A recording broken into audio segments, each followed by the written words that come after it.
Hey, I want to take a two-pronged approach to looking at this remarkable poem, Dylan Thomas, and do not go gentle into that good night. And it's often misquoted to do not go gently into that good night. But, first of all, I want to try to alleviate some of those fears and apprehensions among the folks who are maybe a little phobic about poetry. They've been conditioned to be unsure of themselves sometimes because they have sat in classrooms with people who have seen all kinds of possibilities within a poem and perhaps intellectualized about them, about the deep symbolism involved, and about the meaning and about all of the associations and connections with intelligent comments that they can make about, oh my goodness, all sorts of other books and concepts that might relate to the poem. And I want to say, wait a minute, sometimes that's overkill. Sometimes that's overanalysis to the point where it really basically destroyed the poem, like this image that we have from the Romanticist poets of putting the hummingbird under the magnifying glass and picking its wings off to analyze, right? So, in a certain sense, we do destroy when we overanalyze. So that's not the idea, and it's certainly not the idea to go line by line and treat the reader like some sort of dull-witted person who couldn't figure out what those lines might have meant. And so we're going to translate it for you here. We're going to take you by the hand and lead you through one line at a time. Do not go gentle into that good night. Well, that means, please spare me. We don't need a translation. All right, so what will help you? Well, first of all, getting rid of that idea that somehow you're inadequate because there is all kinds of genius embedded in all these people who have all these very intellectualized comments about poetry. No, forget them for now. Okay, so then you can go for what's obvious about the poem. Take this down. Write this down. I'm going to say, go for what's obvious first. What is the structure of the poem, right? It has a structure. It has stanzas. How many stanzas does it have? Does it have a rhyme scheme? Or not? That's okay. Maybe it's blank verse. Does it have a certain rhythm? Maybe it's iambic pentameter, right? Who knows? Maybe it's dactylic hexameter. The epics were written in that meter. So, but as you look at it, you find oftentimes a poem has a literal meaning. That is, on the face value of it, what is it stating?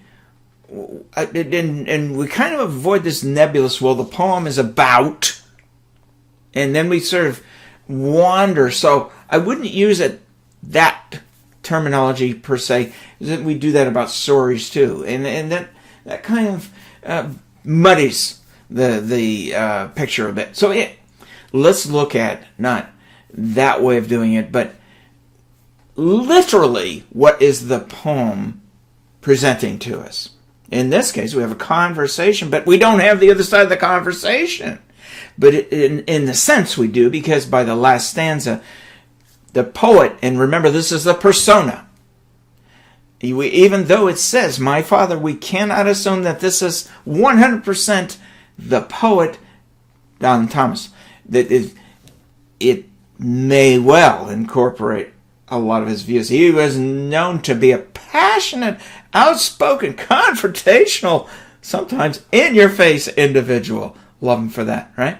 So, yes, it says, and you, my father, there on the sad height, curse, bless me now, with your fierce tears I pray.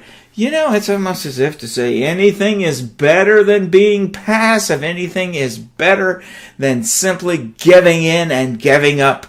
Anything is better than mediocrity. Okay, so didn't want to go too far off on that. But again, we oftentimes say the speaker in the poem is a persona, not the poet per se. Okay. So don't use phrases like what the poet is trying to say. He wasn't trying to say in this poem. He said it, and he said it so remarkably that it's often quoted. Yes, in terms of facing death, but not just in terms of facing death. If you look closely at the poem, you find there are numerous personalities depicted in the various stanzas. We have wise men, we have good men, we have wild men, we have grave men, very serious men. Right, okay.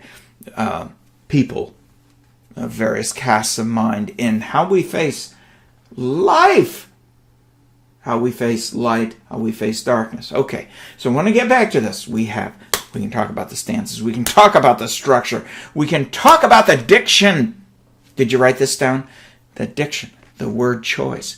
You are not without resources. If I had a bag here, I don't. Well, if I have a magic glass, I could pull out each one at a time. The structure, stanzas, rhyme scheme, meter, rhythm. A lot of poems don't have these elements in prominence, but you already know some elements. You already know the elements of short stories, right? Plot, setting, point of view. Many of these apply to poems, especially theme. This poem has a theme, does it not? He hits you with it. Do not go gentle into that good night. But night is not precise. We don't mean night in terms of night versus day. We don't mean night equals death. Night could maybe symbolize a kind of resignation, whereby a person absolutely decides, well, I'm going to take the easy way out. I'm going to look at the ground, as Farmer Brown does in Thoreau's Walden, and not up at the stars. I'm not going to take the risks. I'm not going to take on the challenges. I'm going to simply live out the rest of my days by coasting through them, right?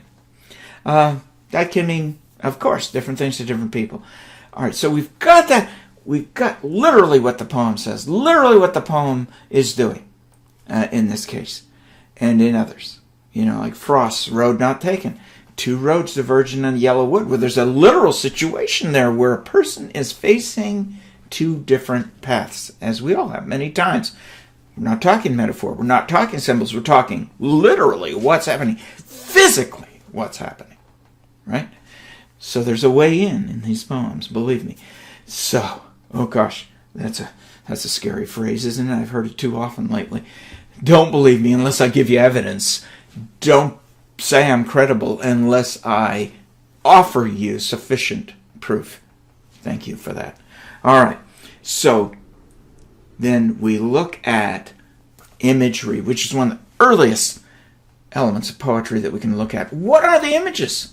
That is, these are, in essence, word pictures or sense impressions that speak through the poem. Oftentimes that's poetic language. That's how it works on us. And oh, does it work on us if we let it. So we have day. We have night. We have light. We have dark, right? We have these remarkable word choices that evoke images. So there we go with diction, poetic diction. That's word choices. Oftentimes we use diction in a little sloppy way. I heard it the other day, use this way to mean this is how we pronounce things. That's enunciation. Diction is word choice. Tell them that. Okay. Now, all right. So, looking at the poem, we have some amazing word choices. Wild men who caught and sang the sun in flight. If that line doesn't transport you, I give up. I don't know what will. Because that's part of what poetry does. It takes us to another place and time, but it also makes the time and place we are now in much more pleasurable sometimes and much more uncomfortable at other times. Right? Aristophanes said it the best. He who would learn must suffer. Right? Okay, so get back here. The passion involved. The diction, rage, Now, it's not just, well, hey, don't just give in to it. Rage, right? Against the dying of the night. Look at this diction. Frail deeds might have danced in a green bay. You can think about that for a very, very long time, because just that phrase, frail deeds, has so many suggestions, right? So then a poem can operate on a figurative level, right? If we're talking on a physical level about approaching death and facing death and how we face death, if we talk on a figurative level, we may be talking about metaphorically. What does the night represent? What does the light represent? Right? And what does going gentle into the good night represent? Instead of, man, I'm gonna eke out every possibility of every moment and extract the most from it. A whole different way of looking at it. So we have all of these structural elements. We have symbolism. We have metaphor very powerfully. We have image in terms of just the physicality of it. We have the literal level. We have the figurative level. We have much more than that. But I want you to know you've got a whole tool bag full of tools that you can use. Okay, very quickly I want to go into this other area, because remember you had Bubba complaining about poetry, say it's all effeminate stuff and so on. Well, what does a poem do? It makes us oftentimes more aware of the beauty, of the power around us, whether it's the green hills near San Luis Obispo, or whether it's simply being aware of the darker side of human nature. It makes us more sharply and keenly aware. In a certain sense, some poems just stimulate our senses. They make our senses work more sharply and put us in overdrive, in a sense.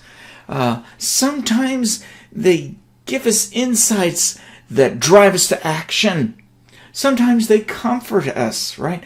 Poetry does so much for us, and yet, Shelley said it, poets are the unacknowledged legislators of mankind. What did he mean? We didn't give them credit, but in so many ways, not the people who dully and dryly on C-SPAN read through reams of documents in order to oftentimes confuse and befuddle us and tell us that we're getting breaks when we're not, and so on. No, not those dreary-eyed, bleary-eyed folks, but the poets who give us lines that sing, right? Cause us to sing.